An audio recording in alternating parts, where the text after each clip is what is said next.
Сәлеметсіздер ме, құрметті оқырмандар? Бүгін біз оңалту сабағымызды жалғастырамыз. Менің бүгінгі тақырыбым ол көз көрмейтін адам өзі далаға қалай шығуын осыны көрсетеміз. Енді бұл сабақтың жаңа мен тақырыбын айттым. Енді сіздерге мен түсіндіремін. Біздер көз көрмейтін адамдар қонаққа барып қаламыз, немесе қонақта отырамыз дейге, сондай жағдайда өзіміз далаға шығуға тура келеді. Сіздер әрқашанда қасыңызға біреуді ертіп шықпайсыздар, өздеріңізде шығасыздар. Ол қандай жағдайда, мысалдан кейбіреуге темекі керек жағдайда, немесе әшейін таза ауа жұтуға жағдайда, осындай жағдайда далаға шығасыздар. Өйткені үйдің ішінде әрине адам көп дейік, мысалдан таза ауа жұту керек, сіздер қонақтасыздар. Енді қазір мен көбінше осы сабағымның тақырыбы ол жаңағы этажды, бірнеше қабатты үйлерге қатысты. Бірнеше қабатты үйлер біздің Алматыда әрине түрлі үйлер бар. Біріншіден ол жаңағы бұрынғыдан келе жатқан кеңес үкіметтің кезде салынған үйлер бар.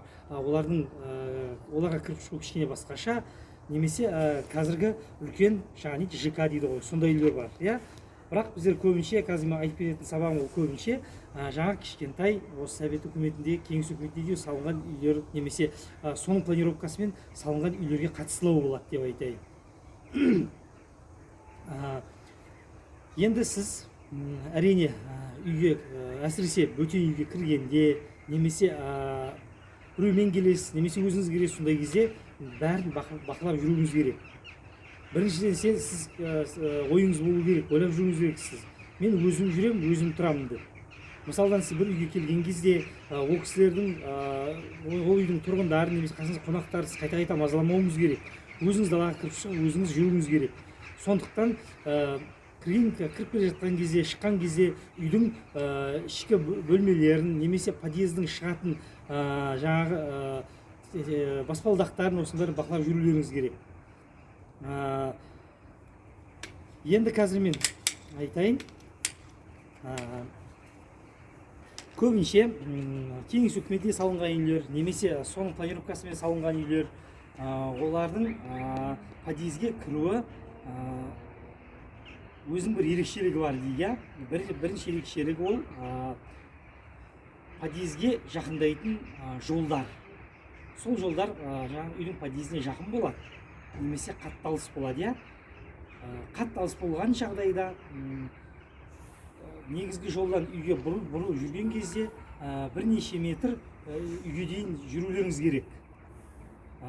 Сосын тағы мынандай үйлер бар.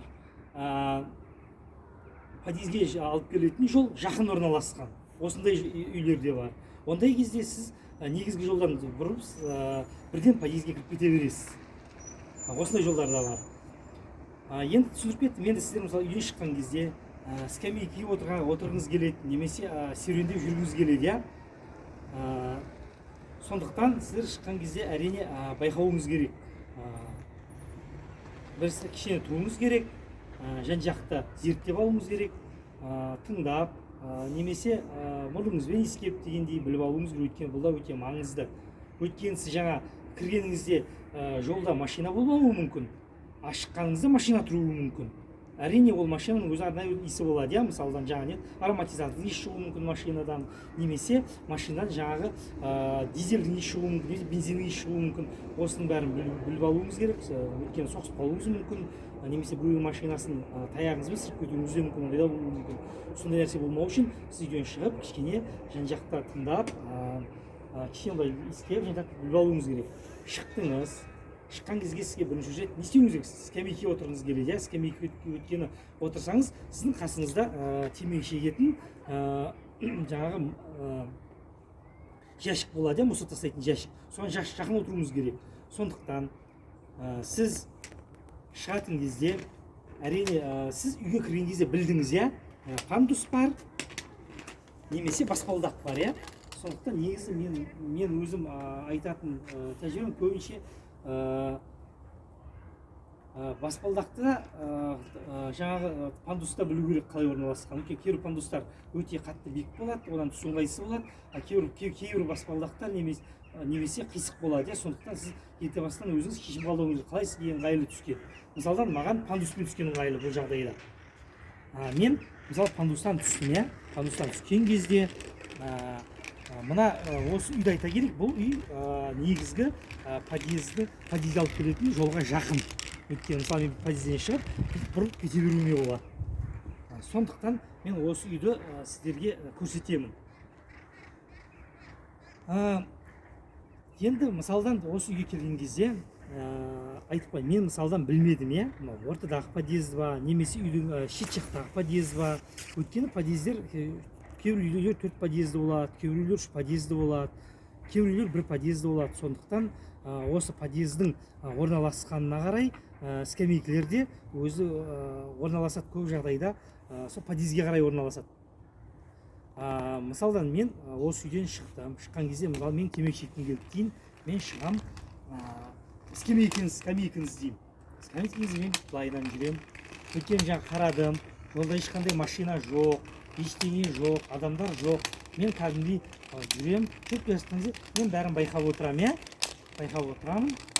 Келе жатырмын, іздеп жатырмын, скамейке жоқ. Мен скамейканы іздеймін.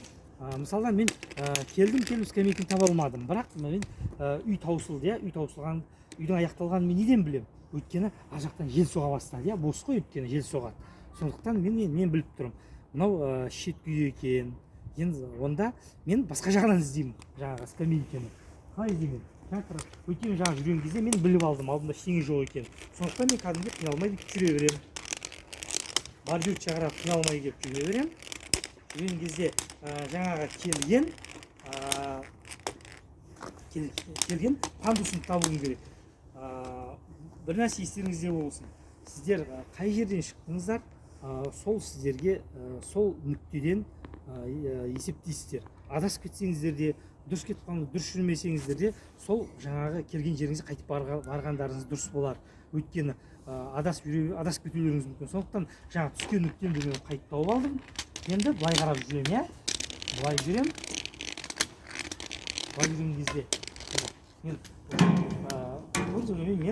жаңа жәшікті таптым. Сол жәшіктің дыбысынан білініп тұр. Қай жерден қоршық тастайтын жәшік тұрса, сол жерде әрине көп жағдайда скамейка болады. Скамейкамен тауып былай іздейсіз скамейканы. Сосын скамейкалар көп жағдайда әрігерек болады, немесе берігерек болады. Сондықтан мен скамейканы тауып аламын. Әрине скамейкеде адам отырса, ол кісі өзін дауыс береді сізге, сұрайды, не жағдайда келіп отырыңыз дейді. Адам болмаса, өзіңіз скамейканы тауып аласыз. Тауып алып отырасыз. Отырған кезде арт жағыңыз қалап алғаныңыз дұрыс болар. Өйткені кейбір скамейкалерде сүйенетін арқашасы болады, кейбір скамейкалерде болмайды. Отырған кезде әрине сіз трошкаңызды немесе таяғыңызды деп атайық, бүйтіп созып қоймайсыз. Өйткені машина өтеді анандай жерде, немесе адамдар жүреді. Сол адамдарға зиян болмау үшін сіз кішкене таяғыңызды былай жинап қасыңызға бүйтіп қойып отырасыз, немесе бүйтіп қойып отырасыз. Отырған кезде әрине сіз бір өзіңіз отырсаңыз, сіз таяғыңызды әрине жинамағаныңыз дұрыс болады. Өйткені қасыңызға келген адам болмаса, немесе өтіп бара жатқан адам болса, сіздің таяғыңыздан көріп байқайды, сіздің көзіңіз көрмейтін. Ал сіздің таяғыңыз жиналып тұрса, ол сізге өйткені адамдарға қиынырақ болады. Өйткені ол кісілер қасыңызға келіп былай отыр, алай отыр деуі мүмкін, немесе осылар отырып алады екен деп, мысалы бір қатал сөздер айтып қалуы мүмкін. Сонда айтпау үшін сіздің таяғыңыз қолыңызда болу керек. Таяғыңыз қолыңызда болса, адамдар кішкене былай мейірімділік танытып, сізді түсініп, осыған қарап сізбен сөйлеседі. Сондықтан мен сіздерге айтайын, әрқашанда қайда жүрсеңіздер де қастарыңыздағысын, көмекшілеріңіз, немесе туған-туысқандарыңызды мазаламауға тырысуларыңыз керек. Өздеріңіз далаға кіріп шығып, өздеріңіз темекілеріңіз шейіп, немесе магазинге барып келіп, жүре берулеріңізді сұраймын. Осымен менің оңалту сабағым аяқталды. Кездескенше сау саламат болыңыздар.